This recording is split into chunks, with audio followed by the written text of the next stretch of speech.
Hello, नमस्कार. कसे आहात सगळे? मस्त मजेत आहात ना? तर बघा छान असं सकाळी सूर्याला जल अर्पण करून झालं. त्याच्यानंतर आपलं नेहमीप्रमाणे आपला बागेतला फेरफटका जो जाऊन फुलं काढून घेऊन यायचा. आता माझ्याकडे मी सकाळीच लवकर उठते. भले आता सुट्टी चालू आहे आमच्याकडे उठणं सगळं लेट असलं तरी माझं आपलं रोजचा एक फिक्स टायमिंग आहे उठण्याचा. सो मी उठून माझी कामं करते. मी उठून पहिली कारण मी अंघोळ केल्याशिवाय किचनमध्ये जात नाही. तर मी उठल्यानंतर माझं शेगडीचं पूजन होऊन जातं. त्याच्यामुळे माझं ते एक काम काम म्हणण्यापेक्षा ती एक गोष्ट होऊन जाते. त्याच्यानंतर हळू-हळू सगळे उठतात आहे तोपर्यंत माझं नामस्मरण वगैरे सगळं जे काय असतं का वहीमध्ये लिहायचं ते करते मग मी. मग सगळे उठल्यानंतर बघा देवपूजेला छान अशी आणि हे लोकं उठण्याआधीच मी अर्धी कामं माझी करून ठेवते जेणेकरून मग मला माझी मग घाई होत नाही. जसं की आता बघा आबोली काढून ठेवली होती, पण आबोलीचा गजरा करायला तुम्हालाही माहिती आहे खूप वेळ जातो. कारण ते खूप नाजूक असतं फुलं आणि त्यांचा गजरा करायचा म्हणजे खरंच खूप वेळ जातो.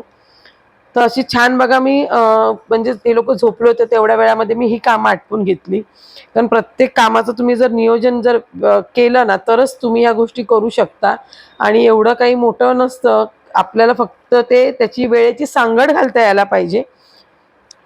तर बघा असे छान मस्त गजरे केले आणि आज आबोलीच्या गजऱ्यांमध्ये देवी एवढ्या छान दिसतायत ना देवीचं स्वरूप. आता जर तुम्ही कोकणात गेलात ना, तर तुम्हाला प्रत्येक देवीच्या मंदिरामध्ये ना आबोलीचे वळेसा देवीनं घातलेले दिसतील आणि ते एवढे छान आणि खुलून दिसतं ना देवीचं रूप.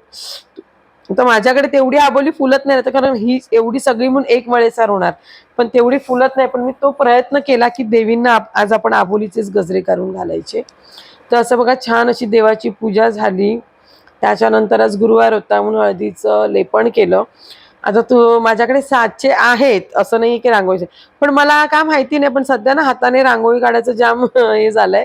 तर मी हाताने रांगोळी काढायचा प्रयत्न करते आणि बऱ्यापैकी जमते आहे, तर म्हटलं कशाला सोडा ना प्रयत्न. सध्या ना वारा खूप सुटतो, त्याच्यामुळे ना दिवाबत्ती राहत नाही.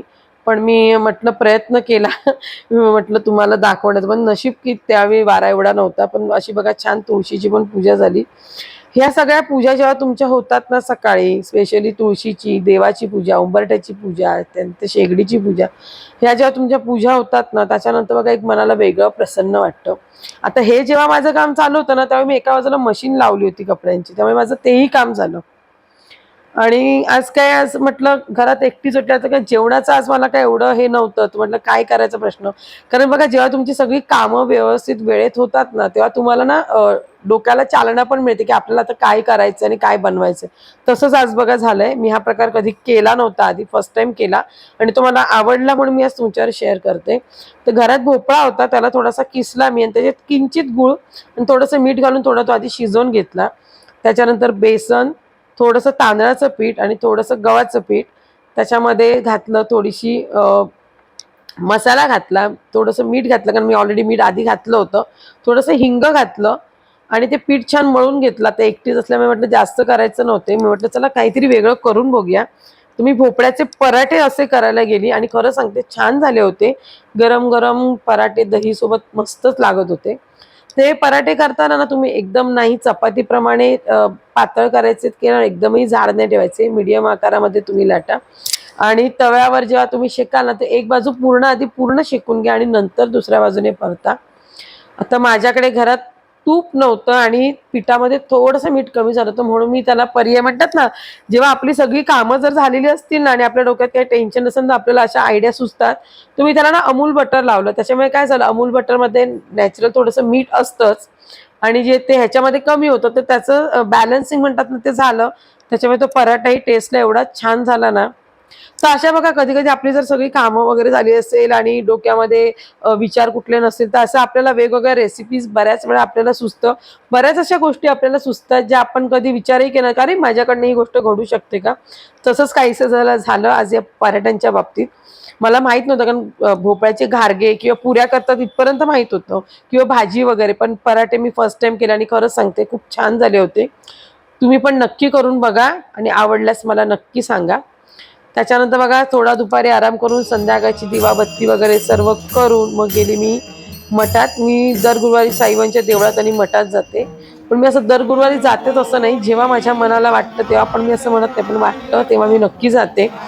तर हे आहे आमच्या कांदिवली गावठाणातील मठ. मी तुम्हाला बोलली होती, की मी तुम्हाला नक्कीच दाखवेन.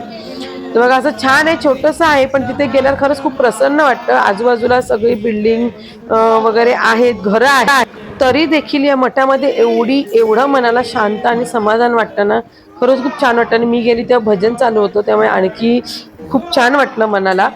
तर तुम्ही पण नक्कीच या मठाला भेट द्या. आणि आजचा व्हिडिओ कसा वाटला मला नक्की कमेंट करून सांगा. पण खरं सांगते, जवळपास कोण राहणारे असतील आणि ज्यांना माहीत नसेल ना, तर त्यांनी खरंच या मठात एकदा येऊन जा. तुम्हाला पण खरंच खूप छान वाटेल आणि मनाला पण एक वेगळाच आनंद म्हणतात ना, आणि एक समाधान लाभेल.